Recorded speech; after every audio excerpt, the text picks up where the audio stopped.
way to greatness. Most people allow their fear of failure to outweigh their desire to succeed. When you're willing to fail again and again and again, when you make up your mind to become unstoppable, when you make up your mind to become a no matter what person, then that will then give birth to a part of yourself that you don't know right now. Imagine, if you will, being on your deathbed and standing around your bed, the ghost of the dreams, the ideas, the abilities, the talents given to you by life, and that you, for whatever reason, you never went after that dream. You never acted on those ideas. You never used those talents. You never used those gifts. And there they are standing around your bed looking at you with large angry eyes saying, "We came to you, and only you could have given us life. And now we must die with you forever." See, most people stop short of their dreams and park and get off the highway of life because of the rejections of life. You will always be rejected. It's no big deal. Jack Canfield said rejection is a myth. It's not like when somebody says no and then they slap you. No, it's just, to me, make no your vitamin.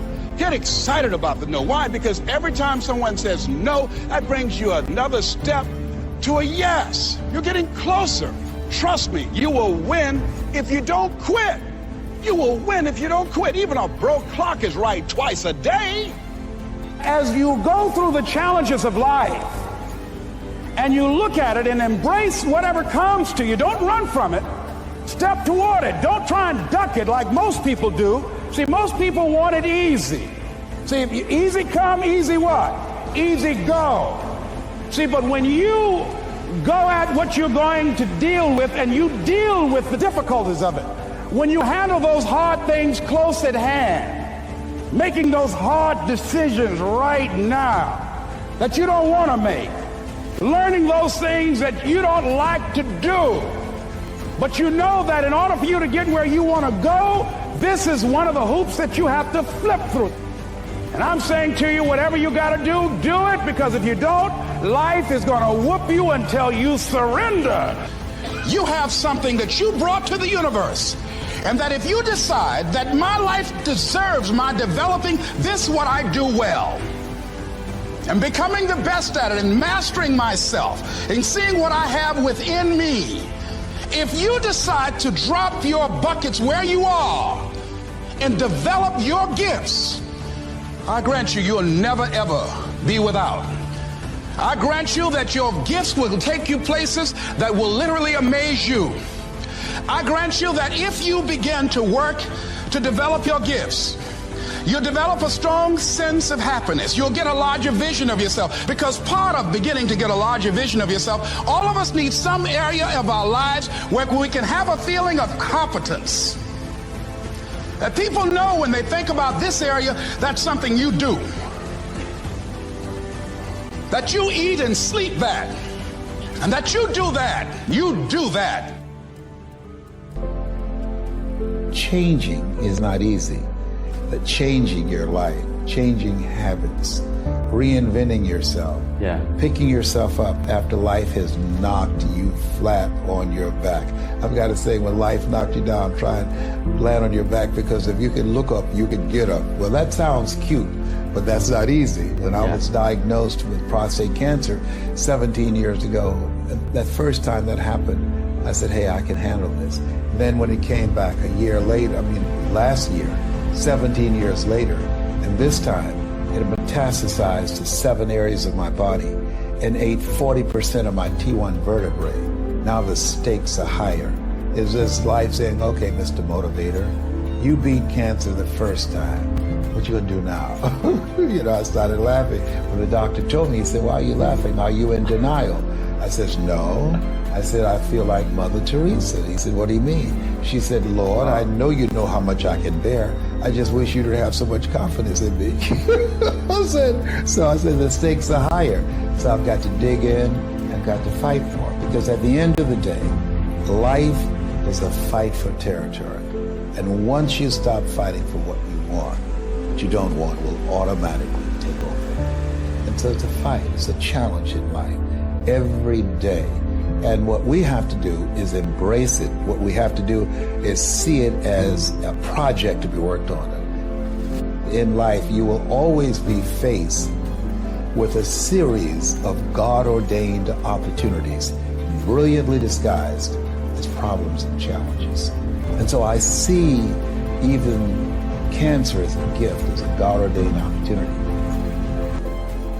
If you died today, what dreams, what ideas, what talents, what books, what music, what leadership, what voice will die with you? There are a lot of people who are biting their fingers in fear that they might lose their jobs. But there are few people who have decided within themselves, I'm going to make it. Some people aren't waiting to be cut. Some people are moving on their own because they feel within themselves, I've got what it takes to make it. They're not afraid about tomorrow because of how they see themselves, because of what they feel that they deserve, because of what they feel that they can create for themselves. Because these people have decided, as they look at the future, as they look at themselves, there's a way. Where there's a will, there's a way for me to begin to create a way out of no way. And when you have that kind of consciousness, when you have that kind of spirit, nothing can stop you. Nothing.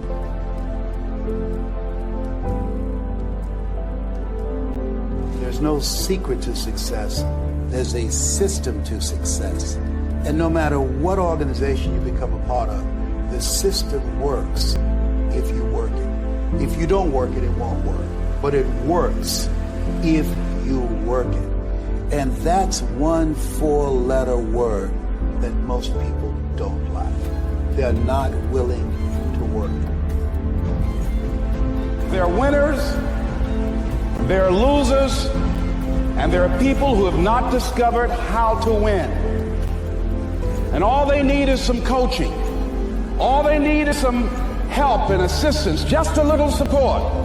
All they need is some insight or different strategy or plan of action to make some adjustments that will open up the key to a whole new future for them, that will give them access to the unlimited power that they have within themselves. That's all that they need.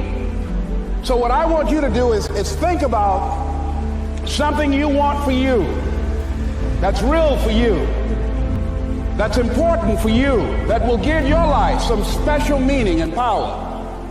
And I don't even want you to say, I can do that. I don't want you to assume that. See, 5 years ago when I started out in this area, I would not have been able to make the mental leap that I would be up to where I am right now. I don't want you to begin to just psych yourself out. No. I want you to be able to say something to yourself that will enable you to maintain a level of integrity with yourself.